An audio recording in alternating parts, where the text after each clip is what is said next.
Join us on a journey across the Plaid Prairie, where the land is as vast as the sky, and the stories are as rich as the soil. Meet Cheryl Miller. Cheryl grew up in Bismarck in the 1950s when the city's population was just 25,000 and kids rode their bikes carefree until sundown. She went to Cathedral school, donning a plaid jumper uniform and learning the art of square dancing from a nun. In this episode, Cheryl talks about buying 45s with her babysitting money, watching Harold Schafer's horses run along Ward Road, and the excitement of getting her first transistor radio. She also shares memories of how life changed when her father died of a heart attack when she was just 5 years old. Tell me about where in Bismarck you grew up. What neighborhood did you live in? The first neighborhood I lived in was in the Cathedral area, and which was really nice because I went to Cathedral and always walked. And I was even thinking about this the other day. When it was snowing and cold, we never got picked up. We had to walk. Well, 2 blocks, no big deal. But I don't even remember not going out for recess. We were hardy kids. And maybe back then it never got that cold like it does now. Cathedral was, we were there for 8 years. And a good memory I have of that is in the 3rd grade, we learned to square dance. Our teacher was a nun, and she would teach us, or take us into the gym once a week and teach us to square dance. I had never heard that music before. I had never seen any square dancing, but she took us through the paces, and the boys and the girls danced with each other, and it was a blast. I loved it and looked forward to it every week, square dancing. Another good memory I have is 7th and 8th grade. I think probably when we were in the 7th grade, they decided to call it junior high. That was going to be the junior high, the 7th and 8th grade. And that was the first year that we had uniforms at Cathedral. And the girls had jumpers that were red and gray plaid, and the boys had, I think they had to wear just nice pants and button-down collar shirts, and never blue jeans. Blue jeans weren't in the vogue, and we didn't even wear blue jeans casually. Nobody wore blue jeans. What did you wear in a situation that was more informal? Yeah, the girls started probably in late grade school. We would wear pants out, but usually, to school every day, the girls wore dresses. I wore pants, corduroy pants, cotton pants, but nothing jeans. Blue jean. What did you think of the uniforms when that change happened? Well, there's cute uniforms and there's not so cute uniforms. Ours weren't, you think of a plaid jumper, cute, but the plaid wasn't all that great, and the style wasn't all that great. So it was like, I guess we got to do it. So I just didn't think about it too much. Mom made mine. Some of the kids, you could order them apparently, like from a Penny's catalog, but Mom sewed. And so she made mine. So I suppose that pattern was available for whoever, so that they were the same. Yeah.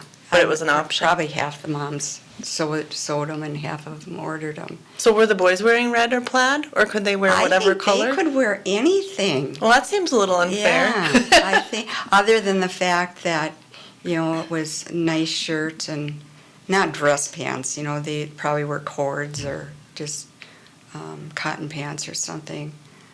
How long were the jumpers? Where did they hit? Knee? Did you wear knee. tights?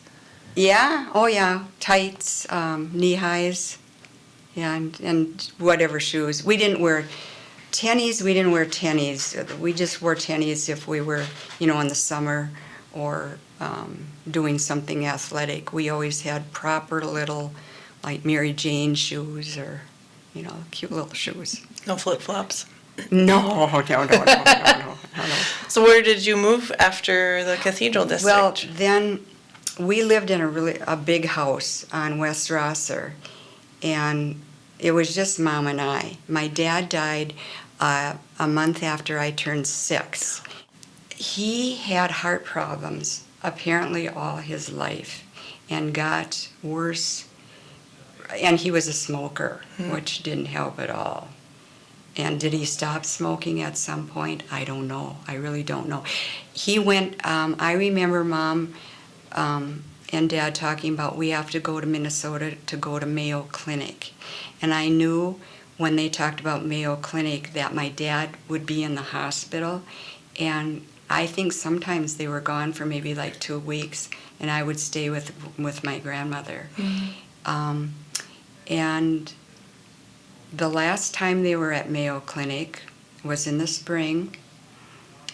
And all of a sudden, everybody showed up at my house. All the relatives showed up at my house.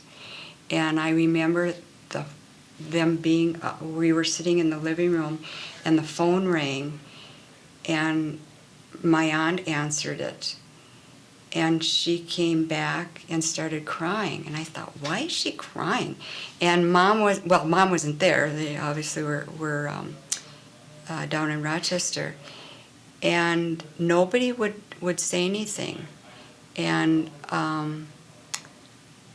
I was over at the neighbors like the next day, and it was the Petersons told me that my dad had died. Yeah. Oh my gosh. See, and that was another thing. Adults kept things from children to protect the children. And maybe at that age, I did need protection. Just 5, turning 6. Jeez. So I wonder when your mom came back, like how soon after that happened? Well, he obviously had a heart attack and died. He died, I think he died in Rochester. In Rochester. Just bad heart. And today, he'd probably still be living with the medicine we have. Bypass, they just didn't have that. Yeah. And putting on a good strict diet and saying no more smoking. And of course, I'm sure he would have done that. How old would he have been? Oh, geez. Like he late was 40s? He was 46. Oh my gosh. I think he died just like a week before he turned, before his birthday. Yeah, Oh and my that's why gosh. Mom had to get a job, and she didn't work at all prior to my dad dying, and and then she started working at the theater. And we just didn't need that big house, so Mom started looking, and we moved out to Sunset Place. That's kind of a neighborhood. It was kind of a newer neighborhood then, out by the bridge. But her boss, Harold O'Neill, who was the manager of the theaters here, lived out in that neighborhood, and I think that's probably. Mom was real good friends with his wife, and I think the O'Neills talked Mom into moving out to Sunset Place. That was just the best neighborhood to be in at that age. I was in the 6th grade, 11, I think I was about 11, and every house had a kid in it about my age. When we would get together, which we did, all the time. I bet there were 25, 30 kids. So where from the bridge was this?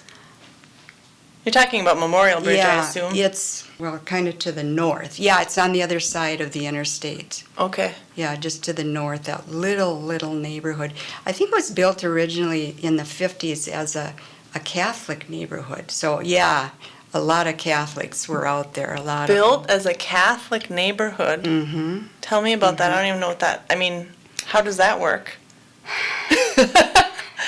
Well, Marion Park was built as a Catholic neighborhood too, just off of Divide Avenue. So, I don't exactly know how that worked, other than it probably was advertised at church, and as a collective group, maybe you were able to get your house at a little discounted rate.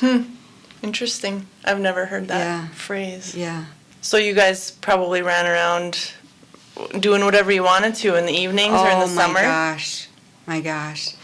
Probably starting when I was 8 years old, after I got a bike of my own. We would get up during the summer, get up in the morning and do what we had to do for a little bit, call friends and say, what are we going to do today? Well, let's pack a a lunch, peanut butter sandwich, made a peanut butter sandwich, got on our bikes. We probably didn't show up at home till supper time. And nobody was worried. So where were you? The population of Bismarck, 25,000 back then, crime was non-existent. Were we afraid to talk to anybody, go anywhere? We really wouldn't go that far. We would probably go up to the tennis courts, 5-6 blocks, and eat our sandwich and maybe hit a few balls and maybe right up Ward Road and look at the horses. Harold Schafer had horses running out there on Ward What? Road back then. You're kidding. No. Like the north end of Tom O'Leary area? Well, it was on, the golf course was, well, back then there was only 9 holes. So it probably, the north end of it was probably just more or less prairie. But on the other side of Ward Road, it would be on the west side of Ward Road, he ran horses there. Maybe it was a little bit further to where BSC is. I know there were horses running there too. So you said you'd get together with your friends after you did the things you had to do. What were the things you had to do at home? Oh, for me it was minimal. With Mom taught me early on that I had to be responsible and to keep a neat room and put my toys away and clean up messes. Other than that, I would help Mom out with dishes. We never had a dishwasher. Growing up, I never had a dishwasher. So I would help Mom with dishes. And I think as I got older, maybe in high school, I think Mom had me clean the bathroom.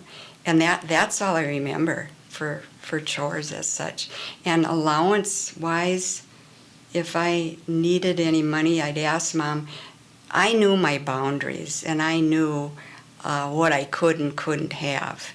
And so if I had to ask Mom for money, it was rare. It really was rare. And then probably when I was about 13, I started babysitting. So I babysat every weekend. When we lived out in Sunset, every other house had young children.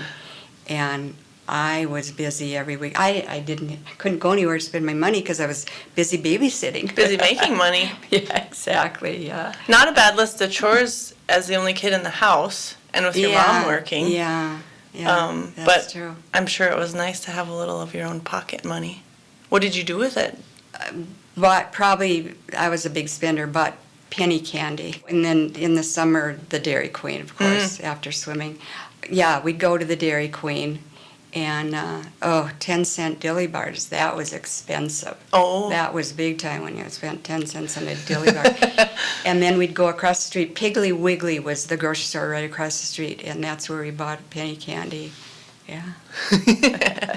Let's talk a little bit too about your step siblings, or your half siblings. You said your dad had children previous to marrying your mom with his first wife, and so you had 3 half siblings. Yeah, 2 half brothers and 1 half sister. Jimmy was the closest. He was 9 years. Jeannie was 10 years older, and Jack was 15 years older. And they lived right after my dad and his first wife got divorced. They lived with my grandmother. My grandmother took care of the kids because my dad was working, and they lived with Grandma. And so they were just used to having Grandma around. And then when I came into the picture, they continued. Well, I remember them, they kind of came back and forth between our house on West Rosser and Grandma's house, up across the street on 4th Street across from the governor's mansion. I always considered myself kind of an only child. I was really raised as an only child. It was just kind of always me and Mom. Yeah. And then my grandma moved out to Seattle, Washington in 1960, and they all followed her out there. And Jack went to the University of Washington, graduated from there. Jeannie and Jimmy got jobs at Boeing. It was in 1962, I was 14. I went out to the World's Fair and spent almost the whole summer out there with Grandma. And that was just amazing for me to be a part of. We went a couple times. It was always Jimmy and I. Grandma didn't go. I think Grandma and Jimmy had gone prior to me being out there. I took the train out there all by myself. At 14? Yeah, 14. You know, I guess I was big. Mom thought I was big enough. And went with Jimmy to the World's Fair. You got to go several times? Yeah. Was it a huge It was huge. The location? Space Needle. Oh. Yeah. That was built for that, wasn't it? The Space Needle was built for the 1962 World's Fair. Wow. What a cool experience. What are like just a few things you remember from that? What stands out to you the most? Well, going up to the top of the Space Needle and looking at, and I'm afraid of heights, looking all over Seattle and just amazed at the city. And the ocean. I had never been to the ocean, and we went out, we went down to Oregon. Seaside, Oregon is where I first was in the ocean because Grandma had relatives down there. I got a transistor radio, which was just the neatest thing to get for a Christmas present. I was 8 years old, and my brother Jimmy was in the service, serving in the Navy in the Pacific, and sent presents back and transistor radio for Cheryl. I was just ecstatic. And of course, then other kids started getting transistor radios and listening to popular music of the day of the, let's see, this would have been, 56? This was of the 50s. Probably beginning with Elvis Presley, which I wasn't into him like a lot of kids were. I thought he was just a little bit over the top, maybe. I liked Bobby V.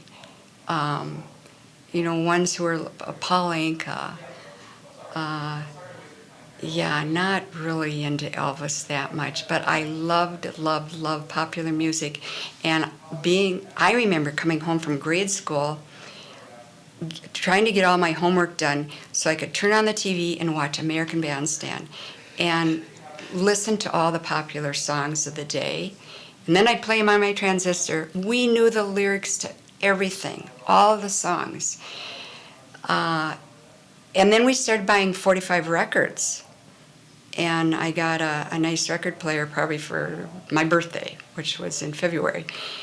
And that's how I spent a lot of my money, too. Probably all my money, because records were $1. Whoa. 45s were $1. And albums were 10.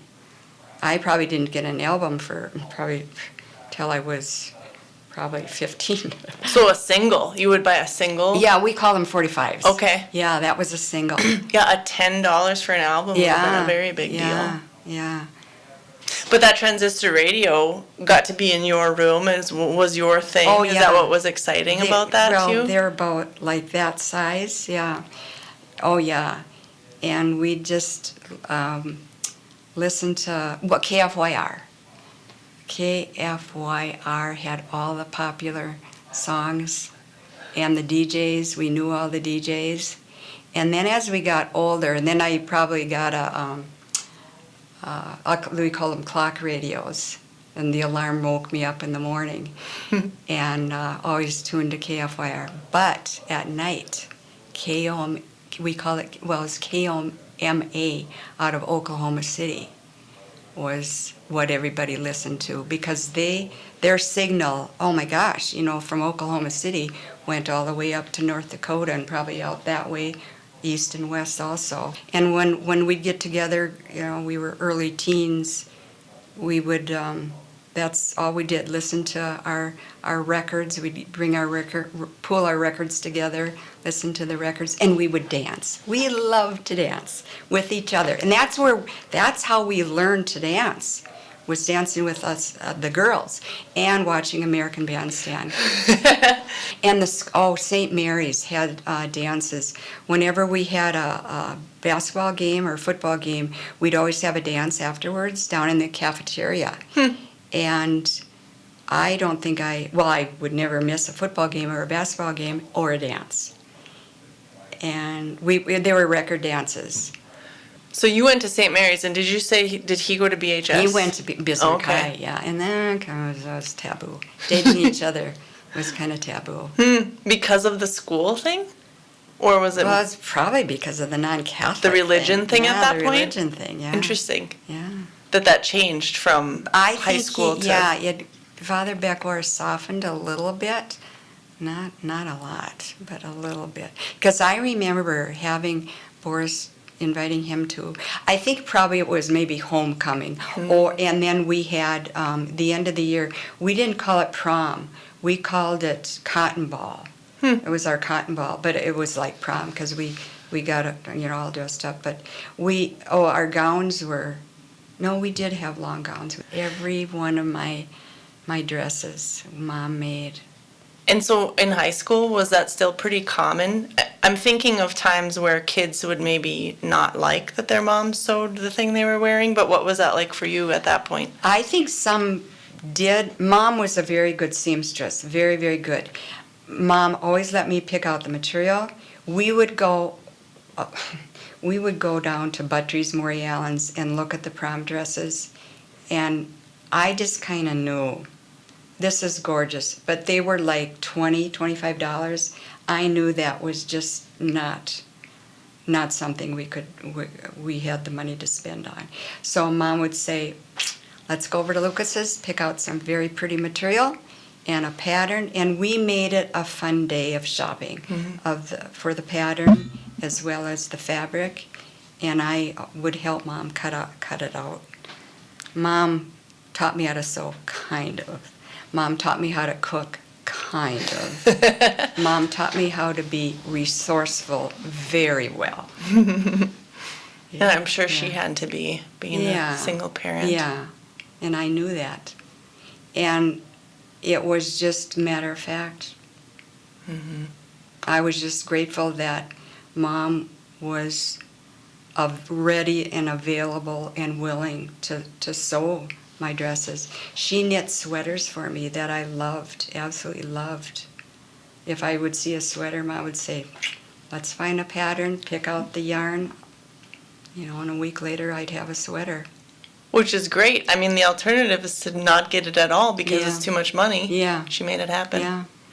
That's cool. And it wasn't, it wasn't that much of an oddity, because moms just sewed back then. So I didn't feel that I was really any different than any of my classmates. What was your favorite outfit your mom made for you? Probably like plaid skirts, and then a little fringe on the side. Mom would fringe that even. We'd see it and okay, we can fringe. Yeah, plaid skirts. A lot of plaid skirts I had. Cute. Yeah. With knee highs or what? Yeah. I like knee highs. Yeah, and then the tights, probably more so as I got older, just tights with them. Yeah. Cute. Yeah, clothes really weren't an issue. We knew what we couldn't and couldn't wear, and to fight about it. At school, you mean? Well, with our parents or teachers, nah. We just knew that wasn't an issue.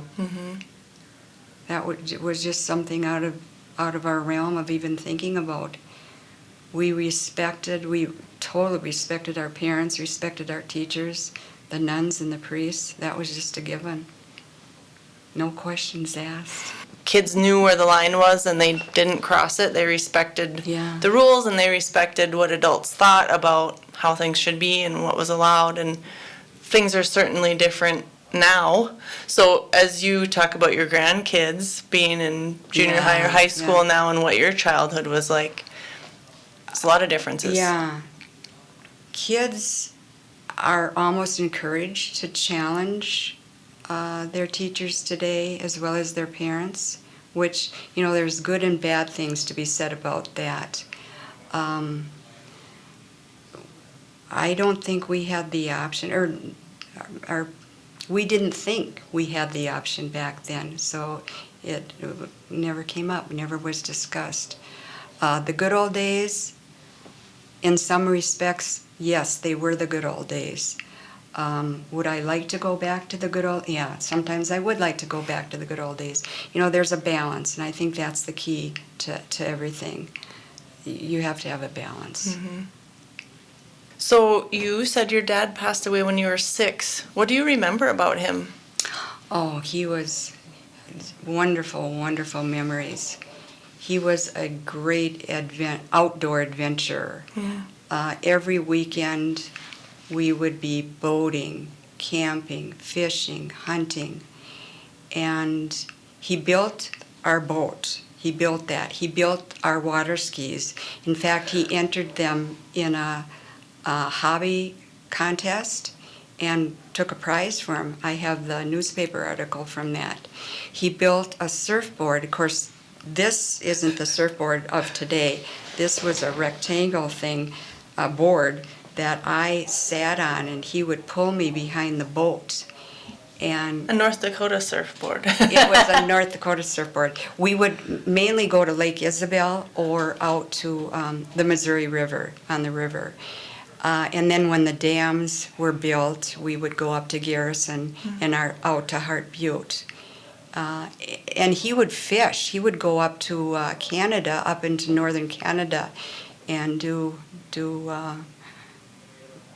whatever type of fishing they do up there. But he would be gone for, a good week or so. Yeah, he was just a wonderful outdoors person. And Mom told me that he was one of the first people to water ski on the Missouri River. So, yeah, it's too bad we didn't have film of that. Right? We That'd be had amazing. movie films. He loved taking movie films. I wonder where he learned about water skiing or figured out how to build a boat and make water skis. What year was he born? Oh, he was born in 1908. Wow. Yeah. Yeah. What did he do for a living? His stepfather owned McMahon Incorporated, which was the typewriter, I will say the typewriter shop in Bismarck. They sold typewriters. So Grandpa owned the shop, and my dad did everything. He was the typewriter repairman and did everything Grandpa wanted him to do. It was down on Broadway. They were in a few different spots on Broadway. And I remember being there. Grandpa died a year after my dad did. And so the business just wasn't anymore. They had to sell the business. And I think whoever bought it didn't continue it, obviously, because it's not in Bismarck today. Too bad. It might have been morphed into maybe a computer business. Right. That would have been neat. So when my dad died, right after, in the spring, when I turned 6, that was the end of all those activities. Mom had to get a job, and Mom sold the boat and sold whatever equipment my dad had. It was just a different life. And I missed it. I missed it immensely. But Mom was a wonderful mother and fulfilled the role as the father also. And I didn't feel sorry for myself 1 minute. I just knew I was different. When I started first grade, I didn't have a dad. I probably was the only child in that first grade that didn't have a father. But, like I said, I never felt different or felt sorry for myself at all. Mom just filled that role wonderfully. Yeah. What was her name?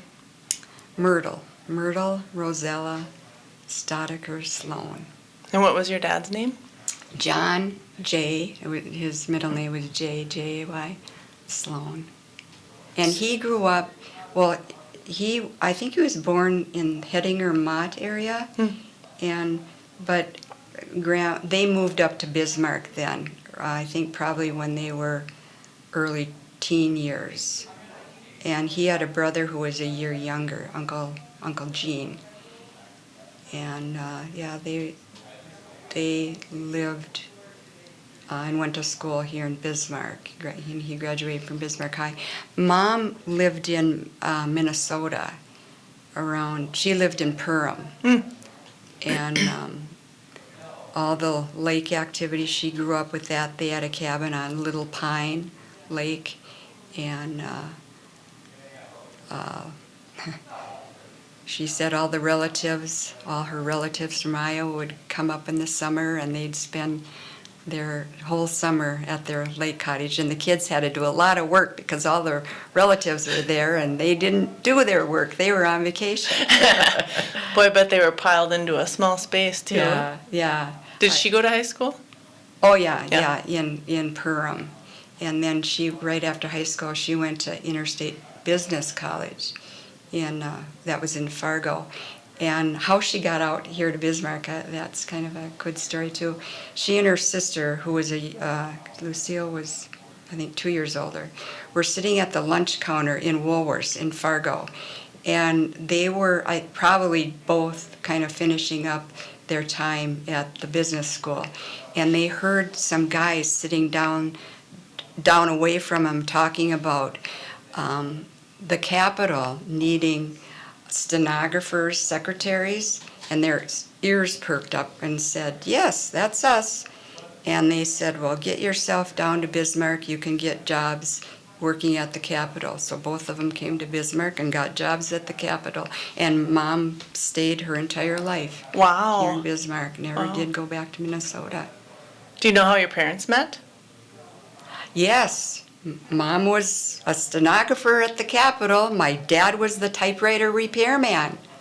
Match made in heaven. Yeah. Oh, that's And sweet. Ironically, that's how my grandma met my grandpa. No kidding. Grandma was working in the Capitol. I can't remember what department it was, but Grandpa came up and as a typewriter repairman met Grandma. Yes. Oh my gosh, Yeah, that's so isn't that- sweet. Isn't that crazy? What was your first job? Working at the Capitol. Was it? It was after I graduated. Well, other than babysitting. Sure. Mom said, "Well, you probably should get a job this summer. You might need some tuition for BJC, Bismarck Junior College." That's what it was called back then. And so I went up to the tax department and set up an interview. And there were about 3 men that interviewed me, and I had just graduated from high school, had never gone through an interview, knew nothing about what even you should say in an interview. I suppose Mom told me a few things, but I'm sure when I got in there I forgot everything. I was so intimidated. I was so scared. I walked out and I said, "Well, guess I'll be spending the summer at the pool." I know I didn't get that job. I got a call probably about 2 days later and said, "Yeah, when can you start?" No kidding. I was ecstatic. And these were the days where, there were probably 10, 15 people applying for every job out there. Well, who knows who. And I started just at the bottom of the barrel. I mean, mimeograph machine and copy machine. We had onion skin copy machines back then. I can't even remember how they worked them, but yeah, I know the copies were onion skin. So any menial little thing I had to do, but I loved it. Yeah, that's good. Met a lot of people. Who was the tax commissioner then? Ed Shosted was the tax commissioner. Yeah, I do remember that. And Byron Dorgren came in. I worked there two years while I was going to BJC. He came in, I think, the second year as the assistant. And then when Ed Shosted was gone, then he just moved right into that. So Yeah. did you meet your husband at NDSU? No, met him in high school. Oh. Tell me that story. I was staying with a girlfriend overnight. It was a weekend. And we decided that evening to go to the Miss North Dakota pageant, which was at the Memorial Building.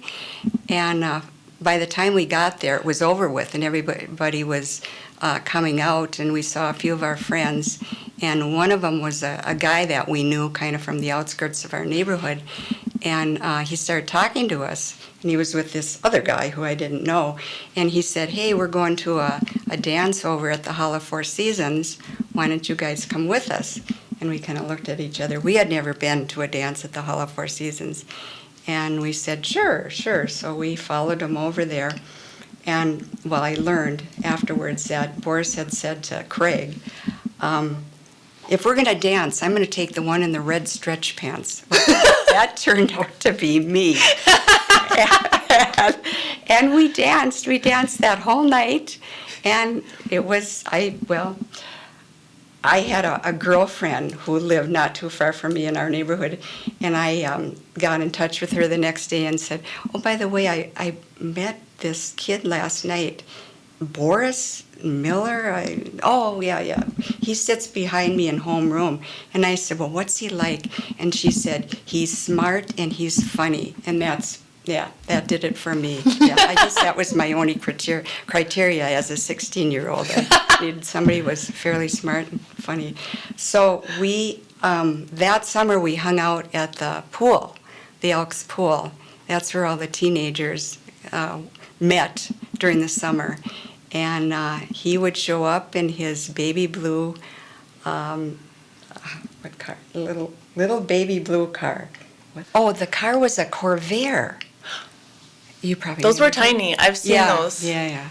But Yeah. loud. Very loud.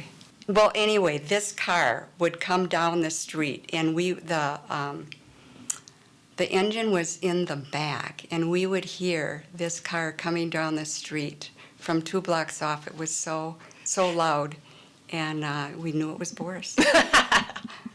And it was baby blue. It was, yeah, baby blue. Where was the Hall of Four Seasons? Oh, that's where the bank is now on 4th Street, Wells Fargo, the Wells Fargo Bank.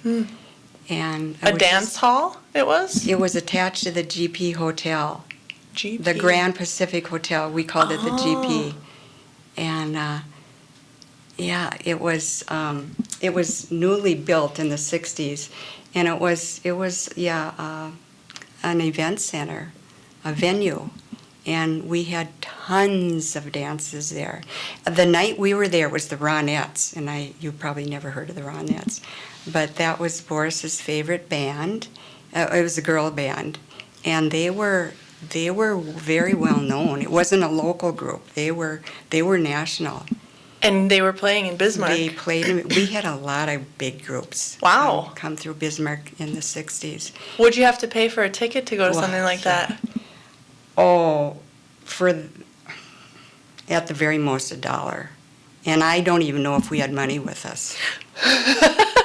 Would Boris have bought your ticket, or what Sure, happened there? the guys Really? would. Oh yeah. So I'm hearing you call him Boris, but I also heard he has a different name. Tell me that story. His real name is Philip, and he grew up being Flip. And when he was about 13, he went over across the street to the Allisons. They were their neighbors, and he was just like one of the family. And he walked in the door, didn't knock or anything, and all the family was sitting around watching TV. And the youngest Allison, Bobby, looked up at him. He probably was about 3 or 4 years old. And he looked right up at him and said, "Boris C. Appleby." And everybody just burst out laughing. Have no idea where he came up with this, but he gave him a first name, a middle initial, and a last name. And at 13, when guys are giving guys goofy nicknames, that just fit him, it stuck, and he's been Boris ever since. When did you get married? Tell me about your wedding. We got married our senior year, and we got engaged in January it was 1970, and then we were trying to figure out, well, when could we get married? And Boris said, well, we probably should get married before I go to summer camp. He was all with National Guard. He had that in the beginning of the summer, the end of the summer. And I said, well, January, and then you go to camp in June, that doesn't leave us a lot of time. And both our mothers were in the hospital together, roommates with pneumonia. Oh my goodness. We called them on the phone. We knew they were in the hospital. And we said, oh, we hope you guys are getting, feeling a little bit better. Oh, by the way, we got engaged. So I don't know if that set them back or what, but they planned our wedding in the hospital. And I said, fine. My mother-in-law loved to plan parties. That was her thing. If she could plan a party, she was happy. I said, plan this party. I have finals. My head is into here, not there. You guys plan everything. So that's kind of what happened. We came back probably about on a Thursday, got married that Saturday. Everything was all taken care of. I did pick out my dress. Well, anyway, this car would come down the street, and I thought a horrible amount. The engine was in the back, and we would hear this car coming down the street from 2 blocks off. It was so loud. That's taken care of, and we knew it was done. And then we came back. And it was baby blue. It was, baby blue. Got married at the cathedral, and that was when the priests were kind of getting warming up to the notion where if it wasn't a Catholic spouse, they could bring in their minister. And so we had the Presbyterian minister, and Monsignor Garvin married us. And then we had our, the reception was at it was called the Far West Room at the Holiday Inn here in Bismarck. And it was a nice dinner. I think we had a chicken dinner. Very traditional. Nothing. We didn't have a dance. I guess if you got married in Bismarck back then, you just usually didn't have a dance. You got married in Mandan. That was a whole different story. Really? They had wedding dances in Mandan. That just was totally off my radar to have a wedding dance. So you just had a reception, and then everybody kind of dispersed. So since you had a timeline for that summer and Boris was busy, did you get to go on a honeymoon? We didn't. Mm-hmm. We stayed at the Holiday Inn our wedding night. The next morning, about 9 o'clock, there was a knock at the door, and it was somebody delivered a birthday cake. It was Boris's 22nd birthday, so we celebrated in bed his birthday, his 22nd birthday. And we had to be in school the next day. That was Sunday. Oh my gosh. And I didn't want to miss any school. I mean, school was more important than a honeymoon, I guess. So we opened our gifts, our wedding gifts at Mom's. And we had all the friends and relatives there at Mom's. Opened our gifts, probably had a little supper, and took off for Fargo. And we were in University Village married student housing for 3 years. We graduated that fall. We graduated, both of us. And then Boris went on to get his master's. And he loved being a student. And finally, after 3 years, I said, probably it's time to be moving on, getting real jobs. He still blames me for that, taking him away from NDSU. We loved that time. That was just the greatest time. We spent the summer of '75 out in Washington, D.C. My husband was doing some advanced military training out there at Fort Belvoir. And we lived in Alexandria, Virginia. And we thought, there's no way we're going to want to come back to Little Bismarck, North Dakota after living out on the big East Coast. We couldn't wait to get back to Bismarck, North Dakota.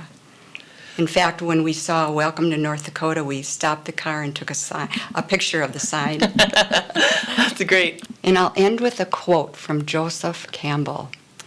"The privilege of a lifetime is being who you are."